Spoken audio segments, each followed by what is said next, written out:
महान आचार्य चाणक्य ने कहा था कि जिस व्यक्ति ने ये समझ लिया कि क्या, कब, कहां और कितना बोलना है, तो उस व्यक्ति को सफल होने से कोई नहीं रोक सकता। ऐसे व्यक्ति की सफलता निश्चित है। आपने ये तो सुना होगा कि एक बार जो तीर कमान से और बात जुबान से निकल जाता है वह वापस नहीं आता है। शब्द और भाषा हथियार है और कमजोरी भी। सही समय पर सही शब्दों के प्रयोग से इंसान परेशानियों से बच सकता है, लेकिन बिना सोचे समझे बोले गए शब्द इंसान को परेशानियों में डाल सकता है। आज भी लोग अपनी जुबान का इस्तेमाल दूसरों को नीचा दिखाने और खुद को बड़ा बताने के लिए करते हैं, लेकिन जो सफल और समझदार इंसान होते हैं वह अच्छी तरह से जानते हैं कि उन्हें किस वक्त कितना और क्या बोलना है। आज हम साइलेंट रहने के फायदों के बारे में जानेंगे। उसके पहले मैं आपको बताता हूँ कि साइलेंट रहने का मतलब होता क्या है। साइलेंट रहने का मतलब ये नहीं है कि आपको पूरे दिन एक भी शब्द नहीं बोलना है या चुपचाप ही केवल रहना है। साइलेंट रहने का मतलब है कि बेवजह शब्दों का प्रयोग नहीं करना है। जहाँ जरूरत है वहाँ उतना ही बोलना है। आज हम आपको चुप रहने के 5 ऐसे फायदे बताएंगे जिन्हें जानने के बाद आप आज से नहीं बल्कि अभी से ही उतना ही बोलेंगे जितना आपको जरूरत होगी। तो चलिए वीडियो को शुरू करते हैं और जानते हैं पॉइंट नंबर 1। साइलेंट लोगों के अटेंशन को खींचती है। साइलेंट किस तरह लोगों के अटेंशन को ग्रैब करती है, यह बात आप इस उदाहरण से समझ सकते हैं। जब टीचर किसी टॉपिक को समझा रहे होते हैं तो स्टूडेंट उनकी बातों को बिल्कुल ध्यान से नहीं सुनते हैं, लेकिन जब टीचर बोलना बंद कर देते हैं तो सभी लोग सतर्क होने लगते हैं। आश्चर्य में पड़ जाते हैं कि अरे क्या हुआ, सर बोलना क्यों बंद कर दी। यही बात हमारे जीवन में भी लागू होता है। जब आप अपने काम से काम रखते हैं, दूसरों के मामलों में दखल नहीं देते, जरूरत हो तभी बोलते हो, तो लोगों का ध्यान आपके ऊपर जाता है। और अगर आप कम बोलते हैं, जरूरत हो तभी बोलते हैं, तो लोग आपकी बातों को ज्यादा महत्व देते हैं। Point number 2, silent helps in negotiation. शांत रहना मोल भाव यानी नेगोशिएशन करते वक्त आपकी बहुत ज्यादा हेल्प कर सकता है। बातचीत के दौरान जब आप अचानक चुप हो जाते हो और सामने वाले इंसान को जवाब नहीं देते हो, तो ये खामोशी उस दूसरे इंसान को ये सोचने पर मजबूर कर देती है कि आखिर आप सोच क्या रहे हो।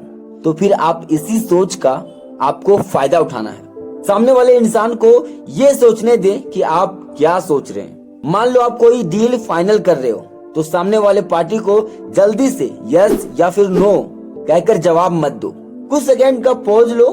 आपकी ये चुप्पी सामने वाले इंसान को परेशान करेगी और सामने वाला इंसान बोलकर आपकी इस खामोशी को भरना चाहेगा, जिससे आपको बातचीत आगे बढ़ाने में मदद मिलेगी। Point number 3, silent helps to build trust. अगर आप एक मजबूत रिलेशनशिप बिल्ड करना चाहते हो तो उससे पहले आपको ट्रस्ट बिल्ड करना होगा। और ट्रस्ट तभी बिल्ड होगा जब आप सामने वाले इंसान की बातों को ध्यान से सुनोगे, यानी बातचीत के दौरान कम बोलोगे और ज्यादा सुनोगे। ऐसा करने पर सामने वाले इंसान को लगता है कि आप एक अच्छे इंसान हो, सामने वाले की बात को अच्छे से सुनते हो और किसी को भी नजरअंदाज नहीं करते हो, और तभी तो वो आपकी बातों को अच्छे से सुनेगा और ट्रस्ट बिल्ड होगा।